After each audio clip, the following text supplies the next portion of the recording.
Bismillahirrahmanirrahim. Welcome guys to Biocore official channel. Successfully we are moving to the chapter 5, that is about the enzymes, and here is the first lecture of this chapter. Firstly we will discuss about the definition of the enzyme कि enzyme होते क्या, हम सबसे पहले इस चीज़ को discuss करेंगे। Enzyme की बात करें तो ये स्पेसिफिक प्रोटीन्स होते हैं जो कि किसी भी रिएक्शन का रेट जो है उसे फास्ट कर देते हैं, स्पीड अप कर देते हैं रिएक्शन को। हर रिएक्शन को प्रोसीड करने के लिए एक स्पेसिफिक अमाउंट ऑफ एनर्जी की ज़रूरत होती है, जिसको हम कहते हैं एक्टिवेशन एनर्जी। जब तक उसको उतनी एनर्जी नहीं मिलेगी रिएक्शन प्रोसीड नहीं करेगा। एंजाइम्स क्या करते हैं, एंजाइम्स एक्टिवेशन एनर्जी को कम कर देते हैं। अगर एंजाइम जो रिएक्शन था उसको एक्चुअल एनर्जी चाहिए थी 100, ठीक है, 100 किलो जूल, तो एंजाइम्स क्या करेंगे, उसको डिक्रीज़ करके हो सकता है 5 किलो जूल कर दें। अब 100 अचीव करने पे बहुत टाइम लगेगा और 5 जल्दी अचीव हो जाएगी। इस तरह तो जब ये 5 कर देंगे तो रिएक्शन स्पीड पे होगा, जल्दी जल्दी हो जाएगा। तो इस तरह जो एंजाइम्स होते हैं वो रिएक्शन को स्पीड अप कर देते हैं। और ये खुद जो है, ये जो सब्सटेंस है या प्रोटीन्स हैं, ये अपने आप को चेंज नहीं करते, ये ऐसे ही रहते हैं। ये नहीं होता कि रिएक्शन में जब ये यूज़ हो रहे हैं तो ये रिएक्टेंट्स के साथ नए बॉन्ड बना लें, अपना स्ट्रक्चर डिस्ट्रॉय कर दें, ऐसा नहीं होता। बल्कि इनको जिस भी डाला जाता है रिएक्शन के अंदर या जिस भी रिएक्शन में यूटिलाइज हो रहे हैं, ये अपनी ओरिजिनल जो कंपोजिशन है उसको मेंटेन रखते हैं और ये अनअल्टर्ड रहते हैं, यानी कि ये अनचेंज रहते हैं, इनके अंदर कोई चेंज जो है वो नहीं आता। सेकेंड हम बात करते हैं बायोकैटालिस्ट की।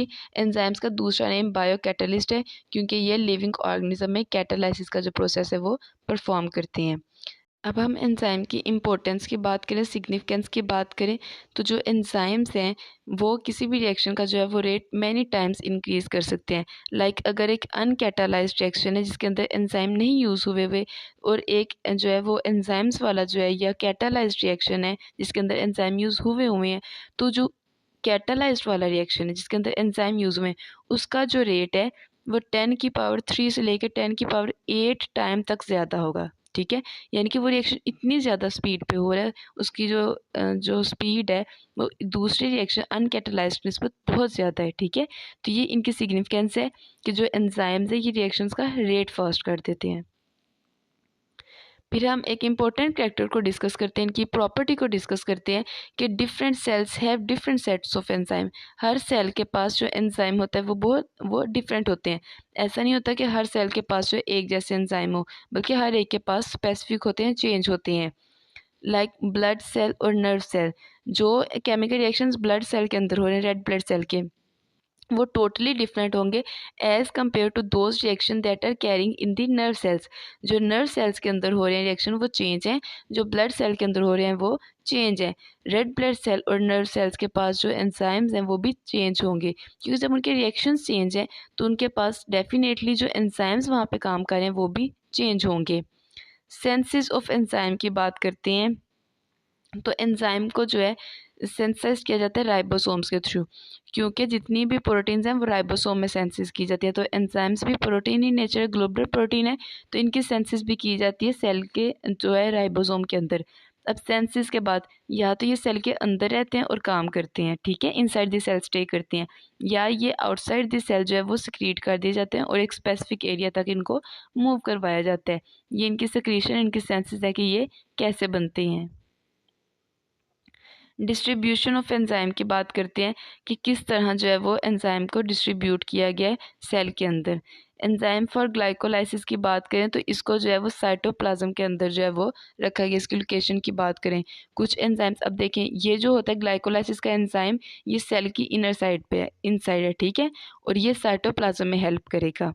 अगर हम बात करते हैं कुछ जो ऐसे एंजाइम्स होते हैं जो कि ऑर्गेनेलिस के साथ बाउंड हुए होते हैं, जैसे enzymes for Calvin and the Krebs cycle, इसके जो एंजाइम्स होते हैं ये टाइटली बाउंड जो है वो बना लेते हैं मेम्ब्रेन के साथ, ऑर्गेनेलिस की मेम्ब्रेन के साथ ये बॉन्ड बना लेते हैं और उन ऑर्गेनेलिस के साथ स्टिक रहते हैं, ठीक है।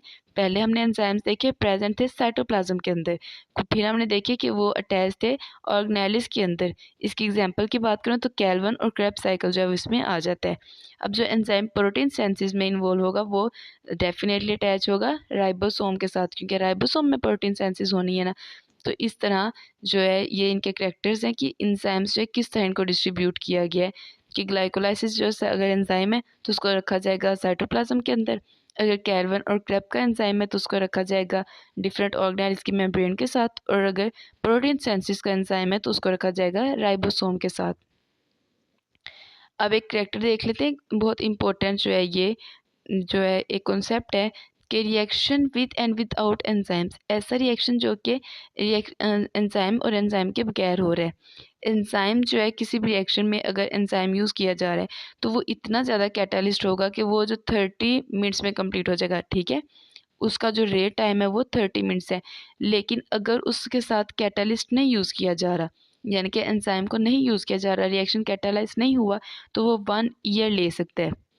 आप खुद देखिए, अगर एक रिएक्शन 30 मिनट में हो रहा है, लाइक डाइजेशन को देख लें, हमने खाना खाया, हमारी डाइजेशन 30 मिनट में हो गई, ठीक है, ये कंप्लीट था।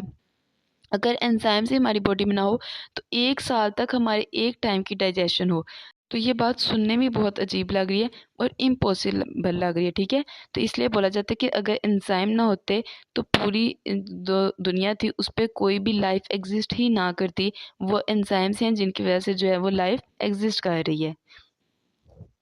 अब हम डिस्कस करते हैं एक्सरसाइज लॉन्ग क्वेश्चन 1, जो कि होगा describe the structure of enzyme explaining the role and the component of active site.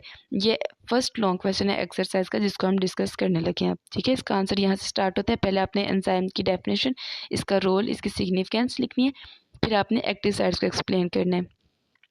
Enzymes की बात करें तो ये 3 डिमेंशनल ग्लोबुलर प्रोटीन्स होते हैं और पॉलीपेप्टाइड चेन से जो है ये आपस में मिले होते हैं। प्रोटीन्स है ना, प्रोटीन्स मिलकर बनती है पॉलीपेप्टाइड चेन से, और ये आपस में कोइल्ड हुए होते हैं, ठीक है।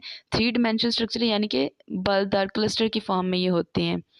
अब जब ये फोल्ड होते हैं ना, इनकी कोइलिंग होती है, तो ये स्मार सा जो है वो लेफ्ट या डिप्रेशन छोड़ देते हैं, खाली जगह छोड़ देते हैं वहाँ पे।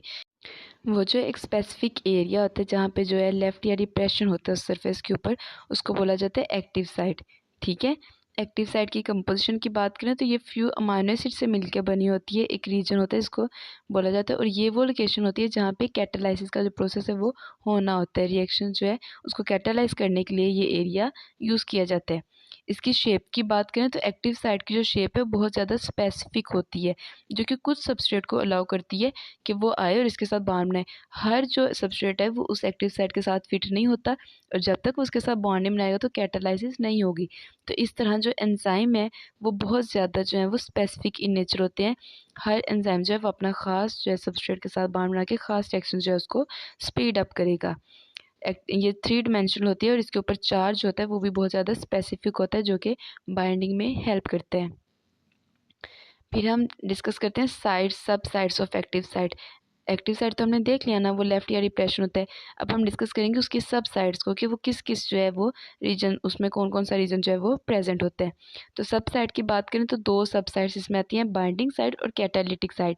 बाइंडिंग साइड पे क्या होगा, जो सबस्ट्रेट मॉलिक्यूल है वो बाइंड होगा, और जो इनके दरमियान जो बॉन्ड बनेगा वो वीक फोर्सेस होंगी, जैसे हाइड्रोजन बॉन्ड्स, उन वीक फोर्सेस के की तरह जो है ये इनके बॉन्ड बन जाएगा, जिसको बाइंडिंग साइड जो है बोला जाता है, जो एरिया, ठीक है। अब दूसरी आती है कैटालिटिक साइड। कैटालिटिक साइड जब बॉन्ड बन गया तो कैटालिटिक साइड रिएक्शन को बूस्ट करेगी, कैटालाइज करेगी, और जो सबस्ट्रेट है उनको प्रोडक्ट में चेंज कर देगी। अब हम एक लास्ट पॉइंट को डिस्कस करते हैं, जो कि है कि एंजाइम की इम्पोर्टेंस क्या है, उनकी लोकेशन, क्यों हम उनको इतना जो है वो लोकेशन को डिस्कस करते हैं कि वो किस एरिया के अंदर जो है वो काम करने चाहिए, या कहाँ पे क्या मैटर करता है कि एंजाइम क्यों स्पेसिफिक है नेचर में। एंजाइम की बात करें तो अगर उनको रॉन्ग प्लेस पे एक्टिव कर दिया जाए या रख दिया जाए, एंजाइम काम कर उसको गलत जगह पर रखा जाए, तो वो हमारे लिए बहुत ज़्यादा हार्मफुल है।